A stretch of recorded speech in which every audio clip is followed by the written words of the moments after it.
12 বছর ধরে অবহেলায় মরণ ফাঁদে পরিণত কালিয়াগঞ্জ জামাদার পাড়া রোড ধৈর্যের বাঁধ ভেঙে পথে নামল জনতা। উত্তর দিনাজপুর জেলার বুকে এক ভয়ঙ্কর বাস্তব। কালিয়াগঞ্জ থেকে জামাদার পাড়া মাত্র 18 কিলোমিটার রাস্তা, কিন্তু সেই রাস্তা এখন যেন মৃত্যু ফাঁদ। দীর্ঘ 12 বছর ধরে পড়ে আছে বেহাল অবস্থায়। বারবার প্রতিশ্রুতি, কিন্তু কাজ শূন্য। বর্ষা এলেই এই রাস্তায় চলা মানে নিজের জীবনকে বাজি রাখা। কেউ পা ভাঙছে, কেউ রোগী নিয়ে আটকে যাচ্ছে মাঝপথে, কেউ স্কুলে পৌঁছাচ্ছে ভিজে বই খাতা নিয়ে। এই দুর্দশার শেষ কোথায়?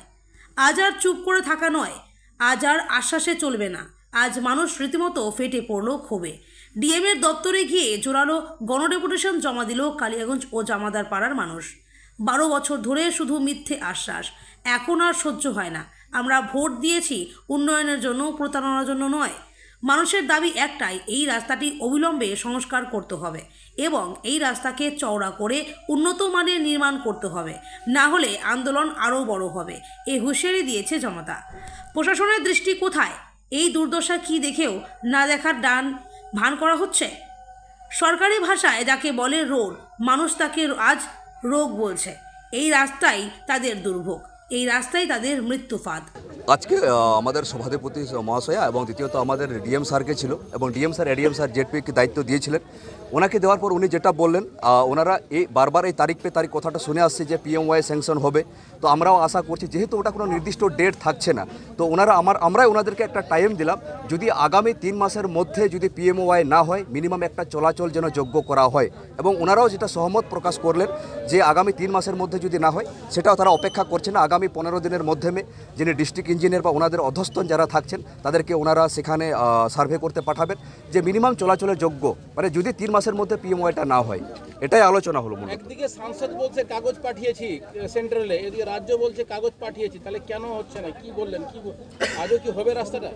না, অ্যাকচুয়ালি এতদিন ওই এলাকার মানুষ, আপনারা জানেন, সেই এলাকার গ্রামাঞ্চলের মানুষ চাইলেও পেটের খিদার জন্য এতটাই ব্যস্ত থাকে, সেখানে অন্যটা নজর দিতে পারে না। তো আজকে কিছু বুদ্ধিজীবী, কিছু ব্যবসায়িক মহল আমরা এগিয়ে এসেছি যে যদি না হয়, যে কেন্দ্র রাজ্য দুই বিরোধী, তাদের জাতাকলে পড়ে আমরা জনগণ কেন সেটা সাফার করব?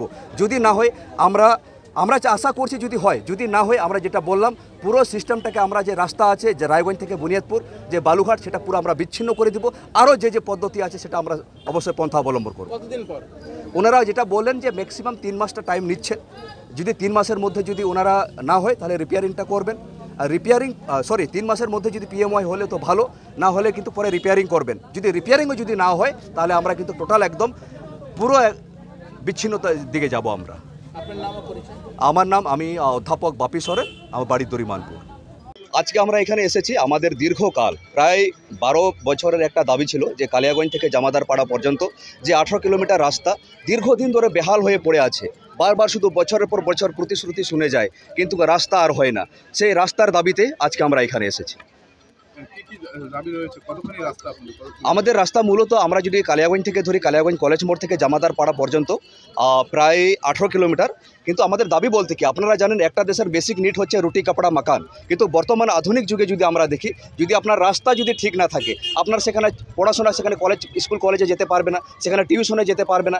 সবচেয়ে আপনার স্বাস্থ্য ব্যাপার, যেমন আমারই বলবো, পরশুদিন আমি হসপিটালাইজ হয়েছিলাম, যখন আমি অ্যাম্বুলেন্স ডাকি, অ্যাম্বুলেন্স যেতে পারিনি। সেখানে ব্যবসা বাণিজ্য সেখানে সম্ভব হয় না। সেখানকার এলাকার, মানে আমি যদি ধরি, রাস্তা যদি ঠিক না থাকে, সার্বিক প্রত্যেকটা পরিস্থিতি সেখানে এফেক্ট পড়ে। এবং দ্বিতীয়ত আপনারা জানেন যে বাংলাদেশ মালন টু রাধিকাপুর টু পুরো ইন্টারন্যাশনাল বর্ডার, যে কিছুদিন আগে আপনারা দেখছেন পাকিস্তানের সাথে যে তানাব হচ্ছিল, যে কোনো মুহূর্তে বাংলাদেশের সাথে আমাদের সংঘাত হতে পড়তো। কিন্তু আপনারা যদি সেই রাস্তাটা দেখেন, সেখানে প্রায় 1 হাঁটু জল। সেখানে যদি কোনো দিনে যদি কোনো সেনাবাহিনীর যদি গাড়ি যায়, সেনাবাহিনীর যদি ট্যাঙ্ক যায়, সেখানে যাওয়া তো দূরে থাক, সেখানে বসে যাবে। তো আমরা চাইছি এই রাস্তা যেন অবিলম্বে সংস্কার করা হয়, এবং তার পরবর্তীতে কিছু আমাদের দাবি আছে, যেগুলো আমরা জেলা আধিকারিকদের এবং আমরা সভাধিপতি মহাশয়ের কাছে তুলে ধরবো। সরি স্যার, এই সমস্যাটা আমাদের দীর্ঘকাল প্রায় 10 থেকে 12 বছরের। মিডিলে একটা হালকা সংস্কার নামে লেপে দিয়েছিল, তারপরে আর কোনো কিছুই হয়নি। এবং বড় বড় গর্ত হয়ে গেছে, বড় বড় গর্ত। সেখানে আমরা যদি গড়পড়তা ধরি, প্রায় 40 থেকে 50 হাজারের মানুষ সার্বিক সেটাতে নির্ভরশীল। সেটা বেশি হতে পারে অনুমানিক। প্রায় 18 কিলোমিটার রাস্তা। আমি যদি বলি, একটা কালিয়াগঞ্জ থেকে পুরো শেরগ্রাম, ভেলায়, সাদিপুর, ভেলায়, দরিমানপুর, ভানোয়েল, খনারহাট, অনন্তপুর, বিভিন্ন জায়গা আছে সেখানে। জামাদার পাড়া অবধি। যদি আন্দোলনের পরেও যদি আপনাদের দাবি পূরণ না করা হয় কি করবেন? আমি প্রথমে তো বলে দিই, আজকে আমরা এসেছি বৃষ্টির মধ্যেই। আপনাদেরকে বারবার বললাম আমাদের এই দেশ গান্ধীজির দেশ, আমাদের এই দেশ নেতাজির দেশ।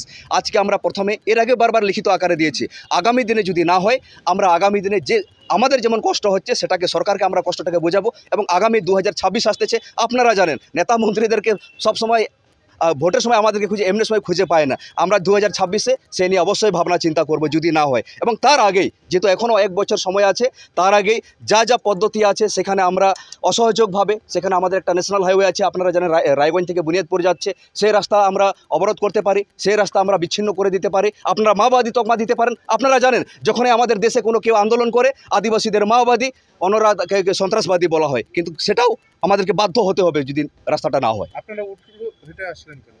আমরা আজকে উল্টো আসার মূল উদ্দেশ্য হচ্ছে, আপনারা জানেন যেভাবে একবিংশ শতাব্দীতে প্রত্যেক দিন যেখানে 5G 6G চলে আসছে, দেশ এগোচ্ছে, কিন্তু আমাদের এলাকা সব দিক দিয়ে পিছিয়ে আছে। তো সেই যে আমরা পিছিয়ে আছি, সেই বার্তা দেওয়ার জন্য আমরা যাতে সরকার যেন বা প্রশাসন বা রাজ্য সরকার বা কেন্দ্র সরকার যাতে বুঝতে পারে যে আমাদেরকে হাত ধরে সামনের দিকে নিয়ে আসার জন্য প্রচেষ্টা করে, তাই আমরা উল্টো হেঁটে এসেছি।